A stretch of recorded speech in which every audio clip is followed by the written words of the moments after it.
Good evening, everyone, and welcome to Skyrim 10 AD, ASAPodcasting's D&D adventures in Skyrim. It has been 10 years since the defeat of Alduin the World Eater at the hands of the Dragonborn. But it is not his tale we are here to tell. Join us as new adventurers take up the challenge of trying to subdue the Frozen North. And tonight I shall introduce my guests in order that they appear in my window. It's different for everybody, but tonight we're starting off with Botty. Please introduce yourself, Botty. Hello, Botty is a sassy young musician, poet, eyes to the sky, hearts pouring out all over the world, trying to come to her best understanding of her true savior and hero, the Dragonborn. She comes for her first time by way of help from her new preacher friend, met at the border near Skyrim to come across and find her journey. Her one mission in life, to learn more about the Dragonborn and to spread his good gospel across the world. Lots of adjectives in there. Nice. And next we have Mr. Icewalker. Hi, this is Pat here playing Luke Icewalker, a cleric of Kinnorath. Recently come to Skyrim, though you wouldn't know it by looking at him because he's a Nord through and through, but he was raised in Cyrodiil by his parents who fled the troubles of the brewing civil war about 30 years or so ago. He was recently called by his deity to come to Skyrim. He connected with Body in a inn near the border town in Cyrodiil, where they both were, and they came across the border and encountered their adventures as well as our other two companions that you're about to meet. And on that road, the next encounter was, fortunately enough, young Mr. Chang. So Jaquai is a Khajiit, and he is a monk. And while he was studying in elsewhere, he got word through his master that he needed to find his brother. And so he's come to Skyrim to find out about his brother and met up with some other travelers along the way. And he is enjoying the adventure and, growing within his martial arts, and is quite enjoying himself. Awesome. And last but not least, but smallest probably, Mouse. Yes, this is Victor playing Septimus Vulpin, aka Mouse, who was actually born Imperial but raised in Skyrim by his aunt. He was orphaned early and then raised by his aunt on the sort of the north east border of Whiterun, which is known in some times as Heljarken. But orphaned again when his aunt was killed by bandits, and then pretty much set out on his own at the age of 14 and joined the party late at the Slaughtered Lamb. I mean, the inn in Falkreath, and offered his services as a guide since he has lived on his own in Skyrim and traveled widely, or so he says. He's a bit overconfident. Awesome. Well, welcome everyone. And on the what's happened in the story so far is our band of intrepid adventurers has headed across the border, the Cyrodiil-Hammerfell border, just east of Falkreath, and entered into Falkreath Hold, and then headed to the town where they helped the town in clearing out some mines, clearing out some bandits and some Draugr, eventually stumbling across a skoomer operation, with meeting up with new friends, the steward, Nenya, of of Folkrethold. She asked them to help them out, as well as the Jarl Sidgeir. And offered them recompense and a great reward if they would put an end to this.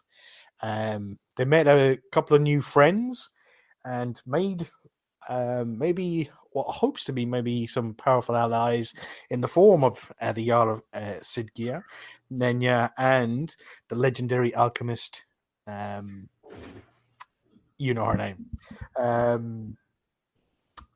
They had since returned to Folkrethold after doing away with this alchemist who had put the place in jeopardy, only to discover that what looked to be a large group of bandits nearing at the edge of town turned out to be not newly formed, but a formed group of mercenaries. And somebody has just returned and purchased Pine Watch, which apparently is property within Folkrethold. They spoke to the Jarl, got the reward. Jaquai being named that he has now got the permission to purchase property in Folkrethold. And everybody has returned to the inn, where they find a couple of new additions to the inn in Volder, a renowned hunter in Falkreath, and a traveling we don't know who he is yet. Well, we did. We were learning the name of Talsgar the Wanderer, seemingly somebody from Butty's past. And here we join. We're all in the inn. Everybody, it's probably probably just mid-afternoon, so about 1-2 o'clock in the afternoon. You've entered the inn. First was Mouse. Probably just a little bit after you entered Mouse, you would have seen Avrusa Serethi, now remember her name, enter, and she spoke quickly with Volga, and she gave her a private room downstairs behind the bar, out with the stairs that lead down. So she's in a private room down there, having some rest. A few minutes later, you're joined by the rest of your party, while you were listening to Volda telling a story to this new 70-year-old roundabouts gentleman in very nice clothing. Not armor, but in very nice clothing, with a long sword at his side. Is there anything you'd like to do? Well, would Mouse know Valder? Yeah, definitely. Yes, okay. You've been in and out. You know who he is. He's okay. a renowned. You've spoken to him a couple of times. He loves to tell that story. He's got this awesome story, and he loves to tell everybody that story. Yes, because Mouse wanted to walk up to him and say, "Valder, how's that dagger doing?" Well, I prefer the one I got back. And he sort of like pats to the side, and you see the one that you've always seen there before, which has got it's got a black handle on it. It's just in a basic hide one. Looks like it's pretty old, it's weathered, but it's been properly oiled, properly taken care of as a hunter would do. But the hilt of the dagger, which is the only part you can see, it's the only part you've ever seen, is it's very dark, very black. It's not ebony or anything like that, but it's seemingly very dark black metal, and it's very, very nicely made. Well, Mouse would like to buy Valder a mead.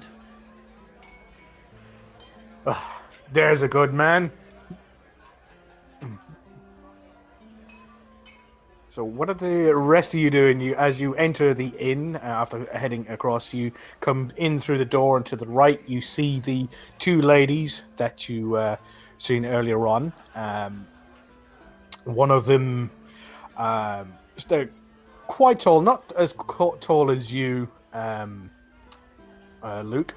A little bit shorter than you, but she's got war paint on as a crosshatch war paint, and sort of like shortish hair, but she's in really heavy armor.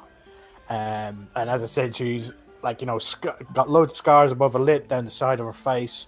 Her nose looks like it's been broken about 3 different places. And then to the right of her, you've got a short woman, also a Nord, but she's in much better armor with sort of like a Nordic, ancient Nordic armor with black fur around the collar and hanging off, and she's got long reddish hair. And the two of them are to the table to the right at the back of the inn. As you look to your left, you see sort of like Valgar, and then you see this man oldish man at the bar, and then this tallish Nord, sort of like mostly in hide, sort of like pelter armor that he looked like it's been handmade, and he's got long blonde hair. And you see Mouse walking up to him and handing him a mead. But this is the night after we got back, right? And so we got back, met the mercenaries, heard all the business about the Queen Bee, et cetera, and this is still that same night? Yes. Okay. What are Lenny and what's his name? George. George, yeah, thank you. Yeah, of course, how could be anything else? What are George and Lenny in the inn as well? Yeah, they're following you in because they were with you in the Jarl's Longhouse.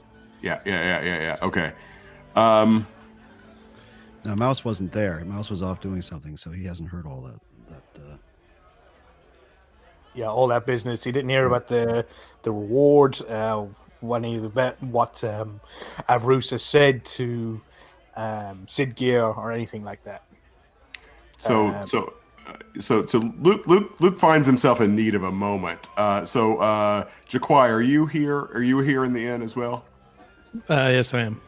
Okay, so Luke just finds himself in need of a moment. So he makes sure that George and Lenny have a few silvers to buy themselves an ale, and he walks over to Jaquai and Jaquai, could you make sure that George and Lenny are taken care of and don't get themselves into trouble with these mercenaries? I suppose it would be a great favor to me. I find myself in need of some calm, some meditation for a few moments. I'm sure you know the feeling. I understand. I'll do it for you. Thank you. I'll return the favor. So Colin, Luke would actually like to find a quiet spot, even if it's literally the cemetery, where he can just go compose himself for a bit in prayer. Yeah, sure. Easy enough. You say to Botty and that, and you exactly what you say. You just need a moment, step out the back, and so you head out down around past their corpse-like farm and stuff, like, it's nice. It's still raining, but it's a light drizzle. There's no sort of like wind blowing in your face or anything like that. It's just sort of like nice. And as you're walking down, you see the cow is now working back on its mill. It's now been hooked back up and sort of like doing its job. And as you slowly venture down, you can see Arcade's influence, sort of like the graying skies and sort of like the very quiet tones as you head off into the graveyard. Yeah, so this is not something Luke would talk about in character, but certainly it's not a secret from the players. Literally, Luke just literally needs a moment, so he's gonna go find a quiet spot and just literally pray and meditate for a bit, with no ulterior motive other than prayer. You get down and sort of like start to kneel down and sort of like holding onto your symbol with your eyes closed and sort of like sometimes breathing heavily and sort of like at the weight of some stuff that comes out. You hear sort of like birds chirping and quieting down and closing your eyes. Yep, and I'll do that. So, remind me, what time of day is it? Is it evening? Yeah, no, it's about just 1:30. Oh, okay, it's afternoon. Okay, all right. So Yeah, given that it's still relatively early in the day, if uninterrupted, Luke will we'll just meditate for probably a couple hours, since it's early in the day yet. He'll just sit quietly. If undisturbed, he'll just sit there for a couple of hours. Okay, no worries. And so, Botty, as you come in, you hear that I was going to say you hear the name Talsgar the Wanderer being announced as you sort of like step into the town, and it sort of like rings a bell in your ear. You remember that name from many years ago when you were a youngster. It's the first person you heard the stories of the Dragonborn from. And as you look to the top end of the bar, you see an oldish man, probably mid-60s to early 70s, leaning on the bar with a big smile on his face, sort of like listening to this large Nord hunter regaling him a story of finding was it a burnt corpse and a bag of nightshade out in his travels. Do I character sidebar? Do I recognize this person by name only, or do I know him by face? Would I know his voice? Would I be able to recognize it and approach him? Yeah, you would. Yeah, you recognize them because as you look up, you see that he's introducing himself as Talsgar the Warner, and as you look and see his face, you definitely recognize that it is him. It's not the face that you remember because you're kinding eyes listening. He looked a lot bigger from when you remember it, but this is definitely the person that started you off there, that had you this wide-eyed gaze of looking at things and dreaming of like this Dragonborn. These were stories told to me, not stories I read from him. He was there telling me these stories of the Dragonborn. Yes, he was in Valem Wood telling these stories. He was traveling as he's wont to do, to wander. The Wanderer.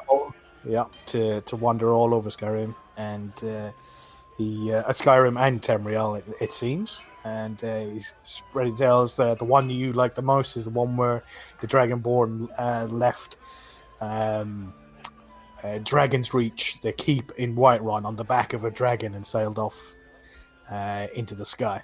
It's one of your favorite ones. You just imagine sort of like on the back of a dragon flying through the sky, and that's where you first heard the story was from. Talsgar the Wanderer. So I immediately turn an ear without seeing. My ear perks up at the voice, and then the smell turns my nose, and I know this person immediately. And I turn and run to the side of the room. I wait, not knowing the etiquette of a good story. As the he's hearing a story from someone else, I can't barge in. Mm-hmm. So I sit back for a second and listen to the end of the story. Wait for my second, slap backs on both of them simultaneously. Flip a coin in my hand, slap it on the table. Next round is on me. Talsgar. It's me. Tis you! And he looks at Valga, sort of like, with a questioning look. Tis her! And Valga turns around and she goes, Botty, I think you might... Botty, I've just heard a song about this remarkable young lady. An amazing song by our young Delacourt there. Very nice. One that I think I shall add to my repertoire, if the tales are true. Nice to meet you. And he goes, I am Talsgar the Wanderer. He puts out his hand. Talsgar. We are family. Yep. We don't shake hands, we hug. I pull in Talsgar for a warm embrace.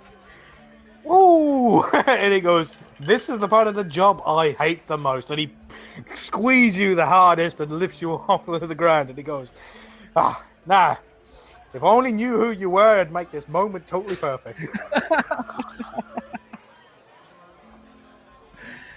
You haven't known me since I was knee-high, but your stories of the Dragonborn is why I'm here. I am here to see firsthand the stories of the Dragonborn, and you are the one who sent me on this journey. And here we meet. fantastic. Stories do inspire that, don't they? It's amazing to think that that a tale that I heard must be over a decade now, and spread out to the rest of Tamriel, and then you heard it, and then that caused you to come all the way back here again. Amazing. I found a cat in a tree and a preacher on the street, and they led me here to you. Mouse is rolling his eyes right about now. And he goes, what are you thinking? Drum with that or lute? I think drum with that. It's got a sort of like, a hippity hoppity boop to it. So yeah, definitely drum with a little bit of, a little bit of jazz type of drum, not proper drums, sort of like, kind of eclectic.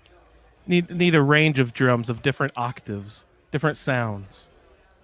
Well, we got a couple of bards right here. You've got young Delacourt here doing a very bang-up job, as he always has in the I've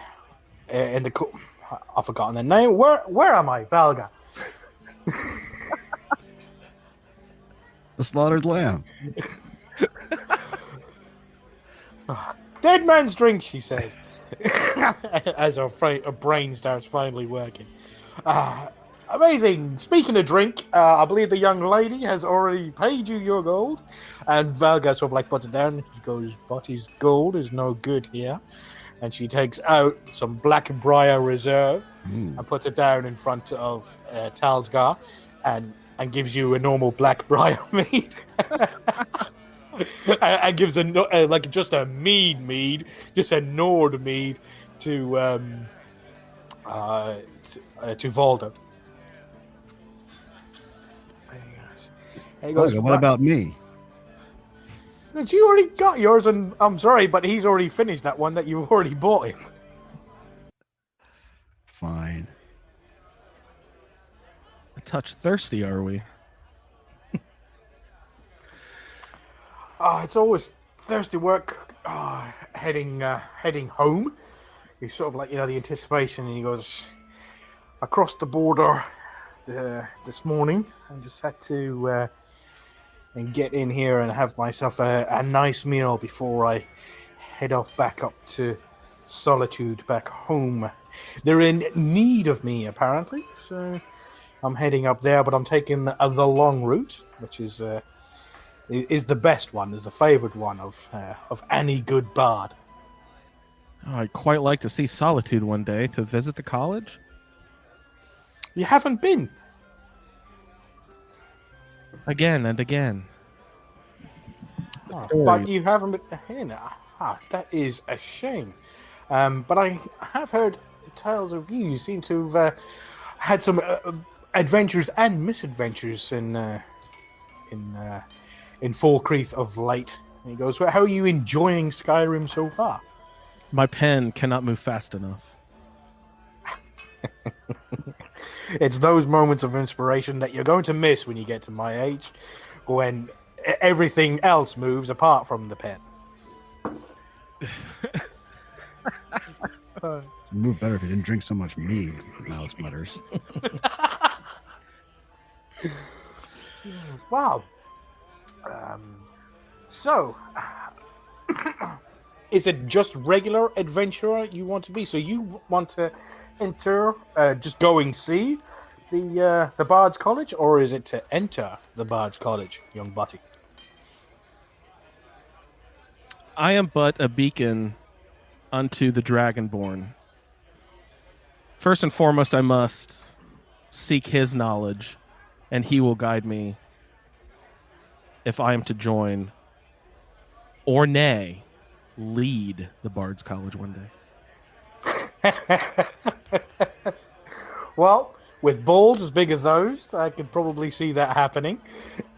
He goes, but I see that you're carrying your own personal arsenal there. What's that? That's a rapier and a short sword, a whip, a bow. Are you going to war, young Butty? You do know that ended a few years ago, right? You're a little late to the party. We never know what we might encounter in our adventures. They've already come in useful, and I've only been here a short while. It seems the wilds of Skyrim traveling it's never safe. Never safe, but never boring. The best grounds under which to tell a story. Definitely. So, do you know how to use all of that? The preacher's shown me some. Well, maybe the future. Maybe I can get my name into the future head of the Bard's College. Get in there early by maybe offering her a little training, maybe? I just happen to have a little knowledge here or there on a couple of weapons that I might have come across. And as you look to the side of him, you see this bag that he's got with him. And it looks like a normal burlap sack, like the most mundane burlap sack you've ever got to him. But it sort of stands up perfectly straight with no wrinkles in it, no sort of like it doesn't flop over or anything like that, but doesn't look like it has any but a wooden frame or anything like that. It's just a normal burlap sack, but it just stands straight on its end as if he's just like put down a plank of wood. And he goes, I've had a meal, but I'm a little bit, a little bit full. I need to work off the excess so I could before I head off and travel. Did you want to maybe have a little practice on sort of like on how to use all those weapons, that arsenal you seem to be carrying about with you? My past experiences have led me to never doubt your teaching, so of course I will take every opportunity that you can provide. Amazing. Delacourt, you care to join us? What about your friend there? The ginger one, the small one. Of course. I'll come along. Squeak, squeak. Come on, buddy. Maybe Valder can bring his dagger. When he goes, I wouldn't mind watching this. So Valder picks up his mead, and you guys goes to head outside, and he picks up his bag and sort of like throws it over his shoulder. It's got sort of like kind of a long string, kind of like those sports sacks that you get, which is just like the sack and then it has a string that's rung through it, similar to that, but it doesn't change shape. And he heads outside, and who follows him? So it's Mouse, Botty, and sure as hell not Jaquai. He'd rather hear his nails scraped across smooth slate than have to listen to any more of that. I did you a favor, Jaquai. You didn't even know. So you guys all head outside, and he says, he goes, so what do we want to start with? And he puts his hand on his longsword. He goes, well, we might as well start with this. So he takes out his longsword and he hands it to you, and then probably for the next 3 or 4 hours, just outside Dead Men's Drink, sort of like with the help of Mouse and Volder watching, as you using the longsword, then using the bow, tips from Talsgar the Wanderer and tips from Volder and Mouse on how to use certain things, and he trains you. And as he's training you, he goes into the bag, and then he'll pull out a shield out of the bag, and then he put the shield back in the bag, and then he takes out a warhammer out of the bag, and you see that he's getting it in and out is a lot bigger on the inside than it is on the outside. And you are now fully trained in all martial weapons, with the training from Talsgar the Wanderer. And you chat between yourselves and sort of like relaying stories. Is there anything you wanted to chat about with him? Or anything you wanted to ask him? Is this a collective you or just Buddy? Yeah, no, just anybody who's out there. Ask away, Mouse. No, I was just curious. I didn't have a question. Pardon me. I'm sorry, buddy. Well, Go ahead. Body, of course, sees this magic bag and knows that something, of course, is strange because of the effect of being able to hold its shape perfectly yet provide many items from within the space much too large and on the inside, but yet knows it likely uncouth to directly ask, so therefore approaches magic from another angle and asks specifically about the magic sword Body carries, and asks if there's any direct advice, training, anything extra that Talsgar can provide for the training of magic swords as well. He goes, well, with any magic thing, some of the stuff is, and he asked to have a look at it, and he sort of like, and he goes, with magical stuff, the enchantment, depending on how powerful, sometimes you can just use it like your good friend here. He sort of like, scrapes his finger across the end of it and goes, ow. You see a little bit of frost come around the tip of his finger after he cut himself on the blade. And he goes, ow. But with more powerful items, you have to attune yourself to that magical item. It has a magical essence that you need to understand before you can use it. He goes, this one is fine. Any, no offense, any Joe Schlub could pick this up and wield it and gain the benefits of its magical effects. But there are others out there, such as my large friend here, and he sort of like taps the top of the bag, that need some attunement to that. Well, not attunement this one so much. It works, but there's no way anybody can get what they want out of it without knowing what's inside of it. Because I know everything that's in it, I can pull it out. But if you don't know what's in it and name it in your mind specifically, you can't pull it out of this bag. May I ask, did you also receive any training at the college? Yeah, that's where I received all my training. And he goes, not the bards. Not the bards. The other one. Oh, the Winterhold, you mean? Up north, those robe wearing kooks, the magic and such.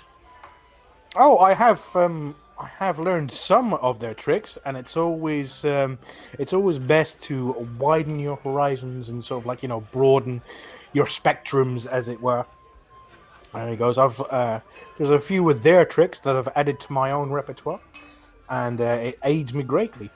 I probably wouldn't be here now if it wasn't a little trick that old what's his face? I've forgotten his name now.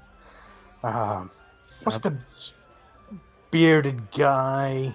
I know we're in Skyrim, and saying bearded guy is kind of the most ridiculous thing ever. But bearded guy, really old, older than me. Yeah, that guy. So, yeah, he added me this trip, and it's excuse me, mead went down the wrong way. But yeah, if you seek them out, they will probably be interested in helping you out here and there. But they're not too big on people just showing up and getting what they want and leaving. You got to help them out as much as you want them to help you out. So.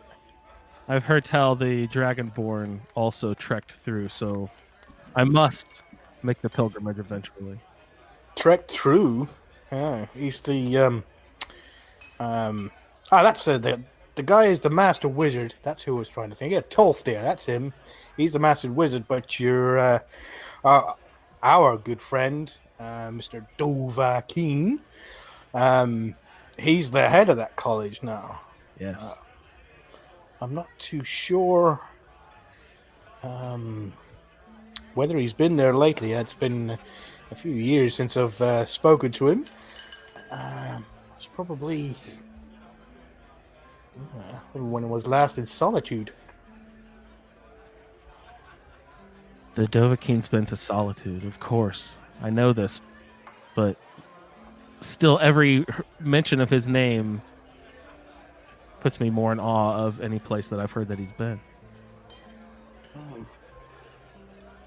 Or she. Oh no, it's he. But I'm afraid that's all I'm allowed to tell you.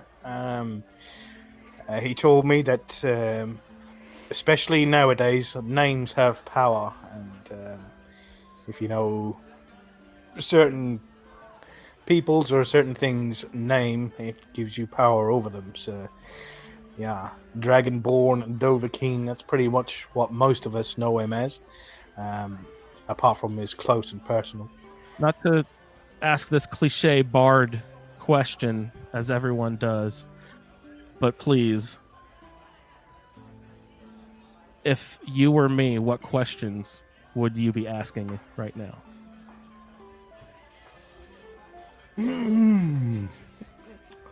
What would I ask if I were you?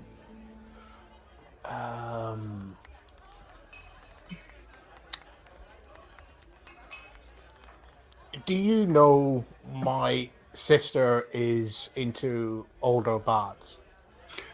And do you want to meet her? Other than that, probably asking me how you would enter into the Bard's College in Solitude. They don't just accept anybody, but having a friend does help. And he turns around and he starts rooting around in his bag, and he goes, yeah, and then he pulls out excuse me, a little tiny book, and it's just a book that you've probably seen in any sort of, like, you know, library, or even in most inns. It's just the history of the Dragonborn, and it's got the symbol of the Imperial dragon on the front of it. And it's the same story that you've read. You have a copy of this book, but he opens it up and he writes it out. That's it's from Talgar the Wonder, and he goes Talgar, and he goes to anybody at the Bard's College who's reading this, I nominate Butty, and then he asks you for your surname. Butty, what's your surname? Green Grove. Actually, Green Grove. Nominate her for entry into the Bard's College. So take that up there, take that to them, and then they won't just let you in on that, but they'll definitely give you a listen, and probably, if I'm not there, obviously, they'll probably put you to work to see if you're of any use. And he sort of like hands you the book. And Body casts a small blessing of song onto Talsgar, and thanks.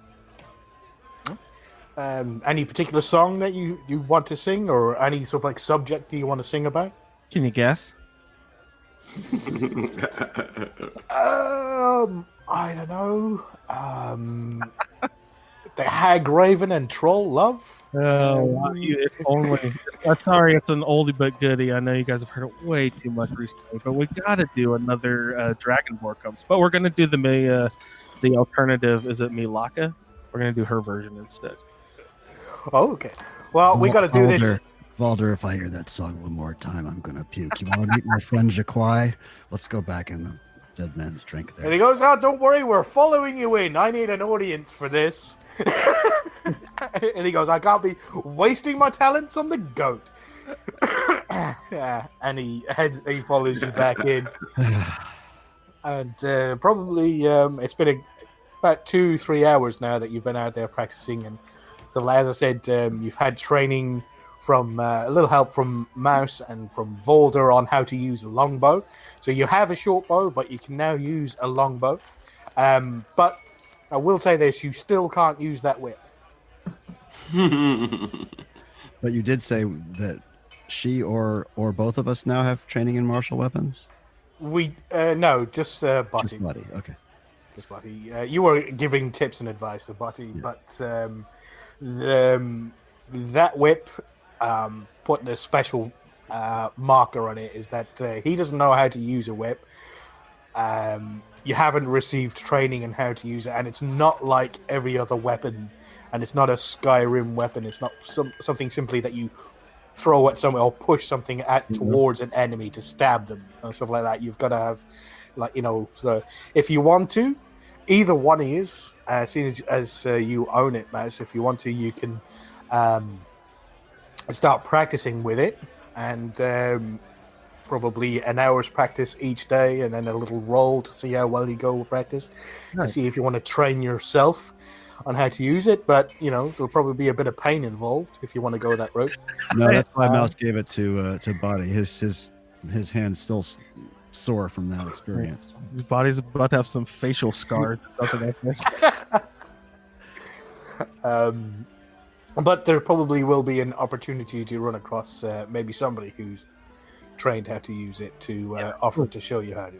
Great. So you guys head back into the Dead Man's Drink. You're heading back towards the Jaquai. Valder, come on, let's go meet my friend Jaquai. You'll like him.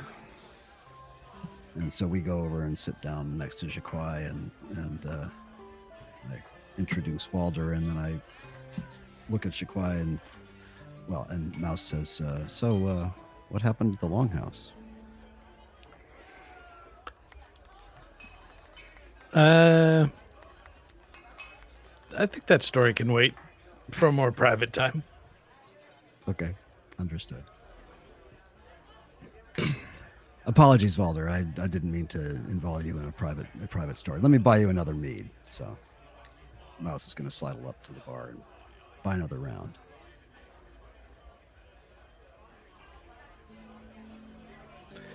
So Jaquai says, "Oh, excuse me, just a moment. I need to go check on my charges." And gets up and walks across the room, kind of walks by Lenny and George. Hey, how's it going? Everything good? And then wanders to the other side of the room, away from Body and the other bards. All right. Well, Mouse is going to, after visiting the bar, he's going to move over towards Jaquai and so they can quietly talk. Okay, so they want me to buy Helget. Interesting. It's going to cost a lot of money, and I'm able to set up a monastery there. But that was the offer made to me at the Longhouse, and so. You haven't been there yet. You know nothing about what happened. No, we were there when we cleaned out the skooma dealers. Yeah. Okay. So I know the basic lay of the land, and how the buildings that are still standing are in the condition of the city and all, but still it's a lot of gold. Okay. But I think they just want allies at the crossroads to give them a little leverage against this Blackbriar person. And Sid Gear is behind this? Yes. Okay. So she seems to intimidate him. She should. So, sorry about that. Mouse and Jaquai found a quiet corner to talk. Thank you very much. I shall look forward to listening to that and the editing process. Thank you, guys.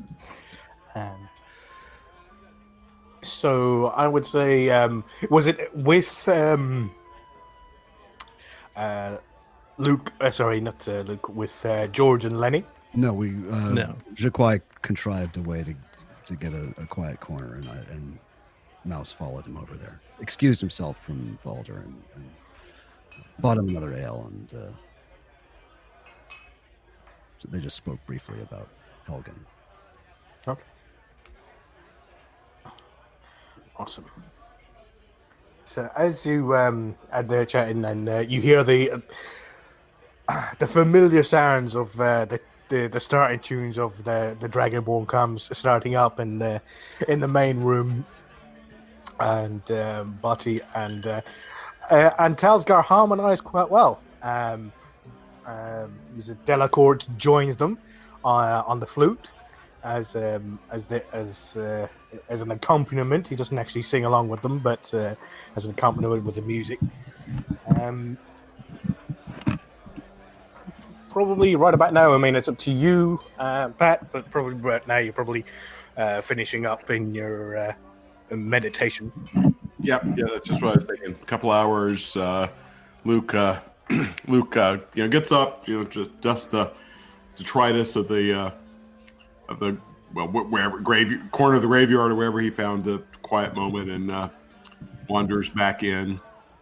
Seems that things are peaceful, and I come in as I see Jaquai and Mouse speaking quietly over in the corner. I see George and Lenny. So George and Lenny seem to be staying out of trouble, doing okay. They are so actually I'll go up to the two of them and just approach them and see what they're doing at this point. Or are they doing anything other than catching up after their separation? Mostly George is sitting down, and Lenny is sitting probably sort of like 2 inches to her right, not getting any further away than that at any given time. Roll an insight check for me, please, Luke. Okay. Ooh, let's see. That's going to be kind of middling. Let me see what my... Can't remember if that's a proficiency or not. It is. So, yeah. So that's actually pretty good. That's an 18 total with modifiers. Yeah, 18. You'll notice that every once in a while, Lenny will give a side glance to the two women, the bandits or the mercenaries that came in earlier on at the start of the city, and you'll see him give and with a sort of a kind of very intimidated feel to him, and you'll notice that he's also sitting the furthest he can possibly be away from them, diagonal. He's moving as far away from them as he possibly can. George is just sort of sitting there and sort of watching, and actually kind of looks like she's scrutinizing the bards as they're singing and playing. She's sort of just got this cold hard look in her eyes. It's off-putting. The rest of her face is sort of kind of plain and calm, but her eyes seem to be very scolding and sort of very scrutinizing as she's looking on it. It's a really hard look to see in somebody that's about 16, 17 years old. Okay, so remind me and the listeners. So George is a Red Guard, correct? Yes. And Lenny is a Nord? Yes. Okay. All right. Thanks for that. Yeah. So large Nord. Lenny's got a huge mop of jet black curly hair, sort of come down to the top of his shoulders, and George has got a very short cropped hair. Sort of very tight to the head, and sort of got a simple leather armor. But Lenny's not wearing any armor. Okay, so they don't appear to have been overindulging while I've been away, because Jaquai was keeping an eye. So are they behaving themselves? Yeah. Is it George just has she has a mug, so you're not too sure what she's actually drinking. And Lenny, again, he has a mug, so it's not made of glass, so you don't know exactly what he's drinking either. But they're just holding a sort of a tankard, a mug of something, and drinking. Okay, so I'll go to the bar, buy 3 three of the not Blackbriar mead, but not the bad. So I don't know if there's a mid-grade mead or whatever. I'll go over to the bar, buy 3 meads, and go join George and Lenny. I'll hand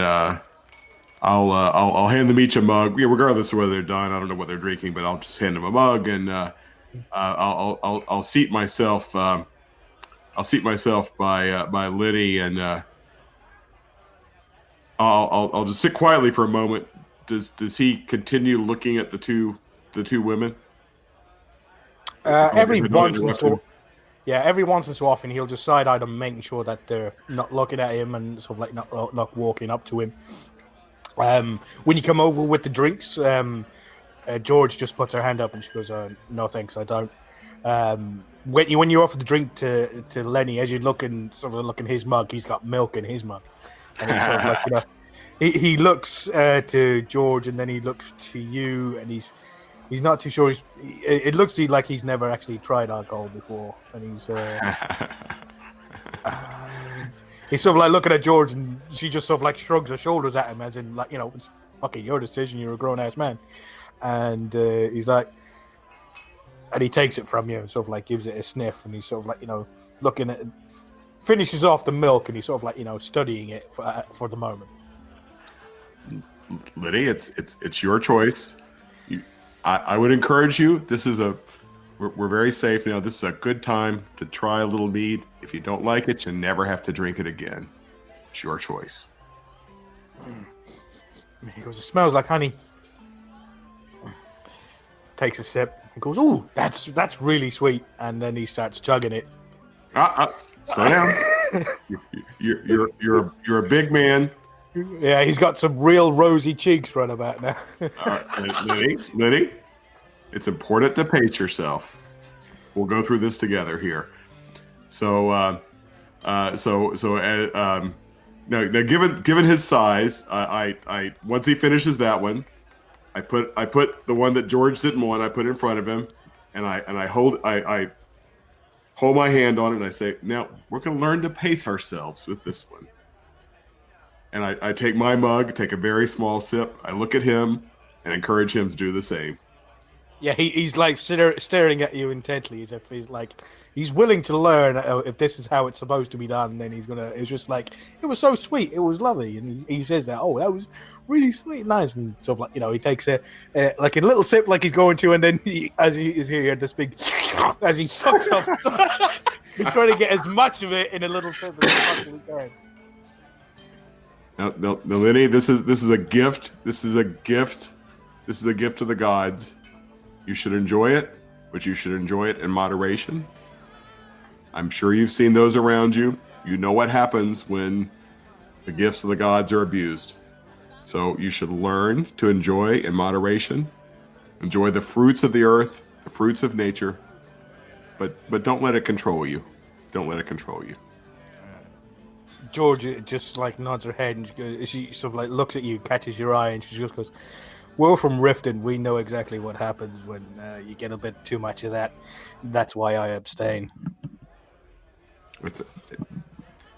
It may be the right choice for Lenny in the future. I want him to understand what his options are as a free man. But George, you may be very wise. I don't dispute your choice. So after that little sidebar there, I get Lenny's attention, and I say, "Hey," and I sort of very, very, very casually, sort of tilt my head toward the two women. Do you know those two? And he sort of he goes to as if he's going to look, and then he sort of stops himself and looks back and just shakes his head. And George sort of looks down and she goes, "Oh, I wouldn't go there." How so? And as you see, Lenny's demeanor just totally changes, and he just sort of looks down.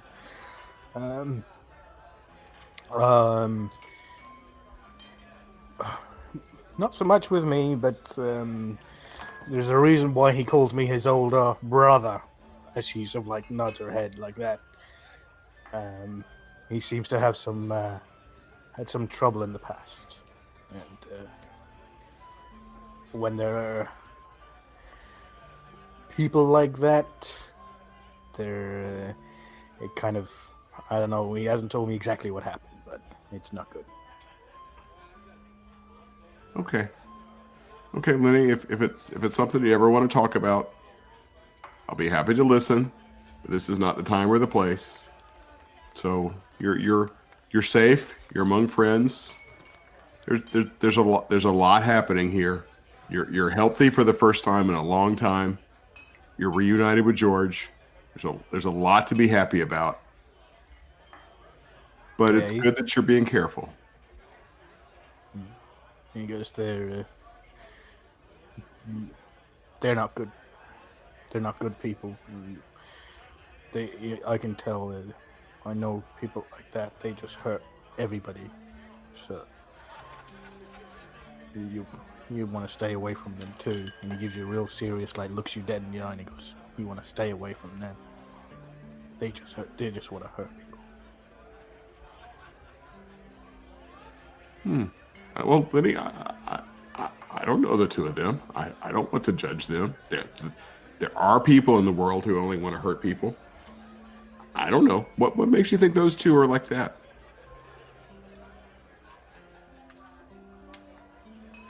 He sort of like looks at him.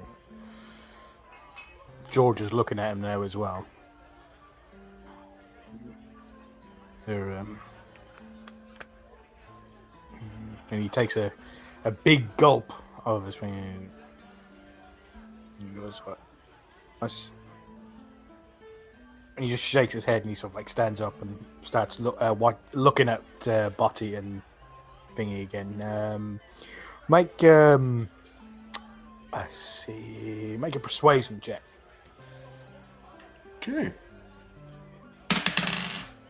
Okay, that's gonna be pretty okay. Let's see.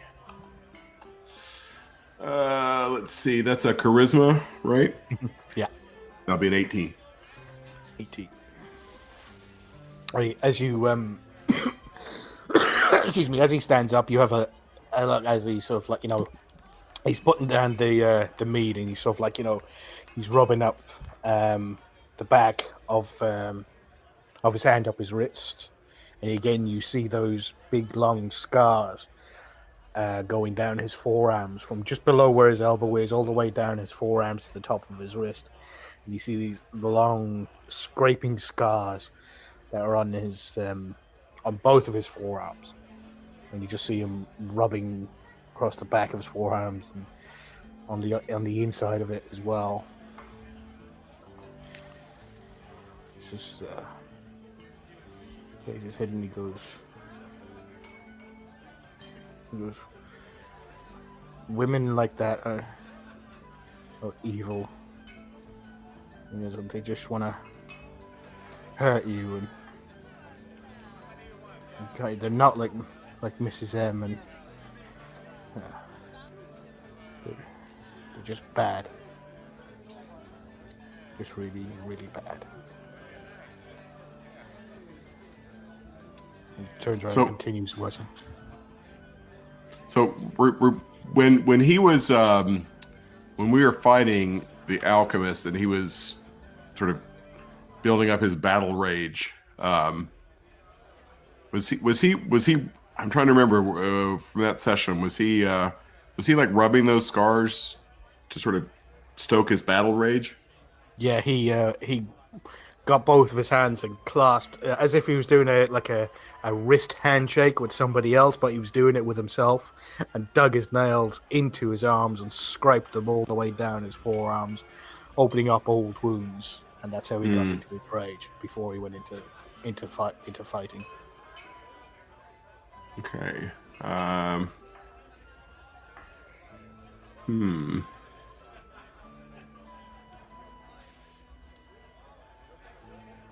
Okay. So I at this point is he He's continuing that behavior, or is this sort of is he catching? Yeah, he's not scratching it. He's just sort of like rubbing it, and he's now got his back to you, and he's looking at Botty, and trying his hardest to smile as she's sort of like, messing around and sort of like, playing on her flute. She's getting higher and she's going faster and faster and faster, and Talsgar and Delacourt are trying to keep up with her as she's just getting faster and faster. And he's trying to smile, and George sort of like, she looks at him and then she looks at you, and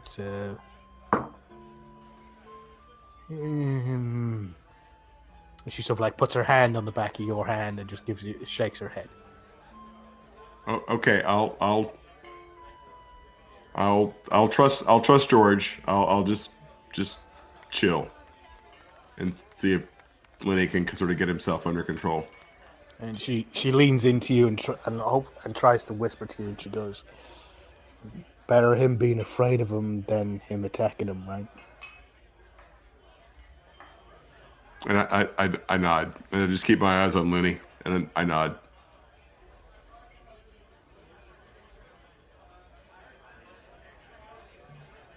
So,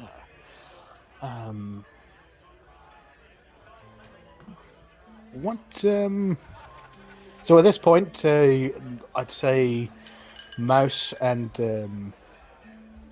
Jaquai have finished their the little talk, and to come back and sort of like, the music is changed now, so that song is done. Now they just seem to be having a musical instrument battle right in the middle of the bar, and everybody seems to be enjoying it. Even the two ladies there at the bar, sort of like, the bigger of the two is now standing up, holding her mead, and sort of like, she's leaning on one of the pillars with the left arm, while the shorter one with the long red hair is still looking up, and sort of like, they're enjoying the show as well, it seems. Butty, you do a performance check and let's see how you fare All right. against Talsgar here. Hold the roller. Oh no. A natural 2.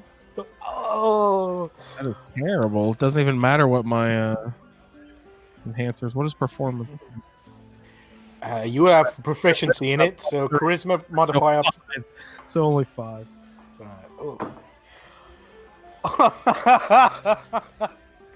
Talsgar got a 3.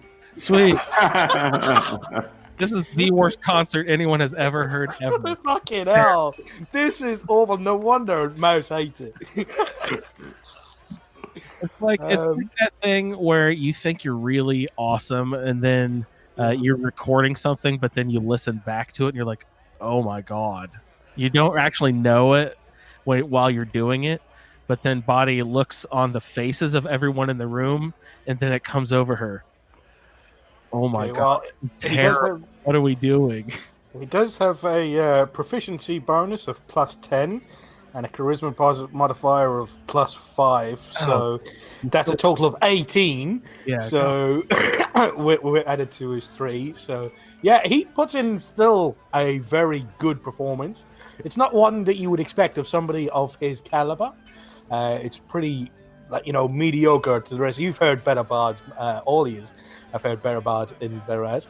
Let's see old Delacourt, see what he can throw up, see how he's going along. Oh my fucking god, he got a 4. That puts the meat in mediocre. Yeah. So you three are just fucking around now. You're not even giving a shot. It's just gone into everybody's going off and doing their own jazz solo thing in completely different directions and not syncing up with each other at all. But it's all relatively good. So it's a fish concert, basically. It's modern. Get with it. Yes.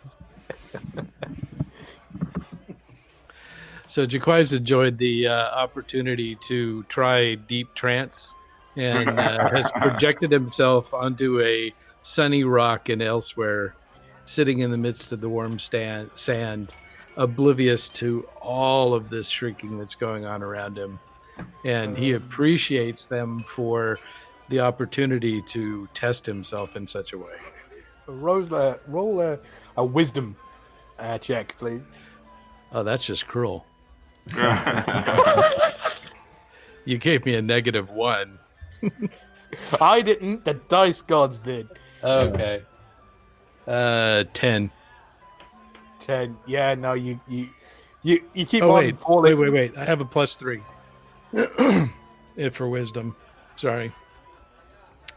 I thought it was. It's intelligence that I have -1 in. Yeah. Okay, so 13. 13. It's not too bad. You manage to stay on the rock. You don't fall off the rock. But you keep on. Even though you're on the rock, it's still freezing cold because you're in Skyrim, and there's still this awful noise that sounds like 2 goats fucking. That's pretty much it. That's what you get out of it. But it's something. It's something slightly different for this, yeah.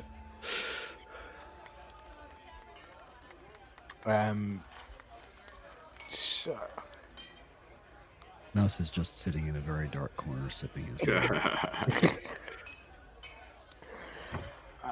If you don't mind me asking, does anybody know how long we've been going with all the troubles we had?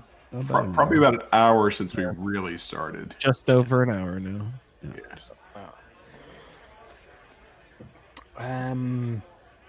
Yeah, I suppose this is a good enough part to end.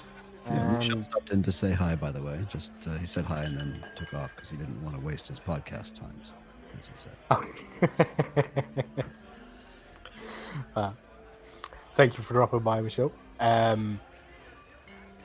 So, thank you for joining us on Skyrim 10 AD. Episode 28? Is it? I'm not too sure. I can't remember. If you say so. Yeah. Yeah. You're the DM. You can call it whatever episode you want. That's right. Yeah, episode 28. I Yes. got it right. I'm looking at the email. The last one you sent me was 27, so 28 would be now. Yes. Thank you very much, everybody, for joining us, and join us again next time when we're Intrepid Gang probably finish up in Fort Crucier.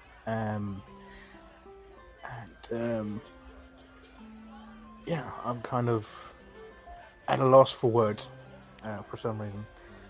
My mind's gone completely blank, but never mind. I'm sure any words that spill out of my mouth the next time I start talking will be good enough. Absolutely. Probably.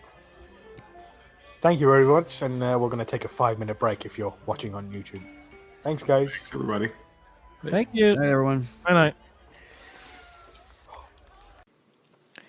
Skyrim 10AD would like to thank Tabletop Audio for the use of their music in this podcast. If you would like to find more music like this, just go to tabletopaudio.com for more information. Thank you. Thank you for downloading this edition of Skyrim 10 AD. Email the show at skyrim10ad@gmail.com. For more information, please visit asapodcasting.com, where you will find a Skyrim Addict podcast, the Fallout feed, and our Amazon link, which benefits the Cystic Fibrosis Foundation. Find our social media in the show notes. Thanks for listening.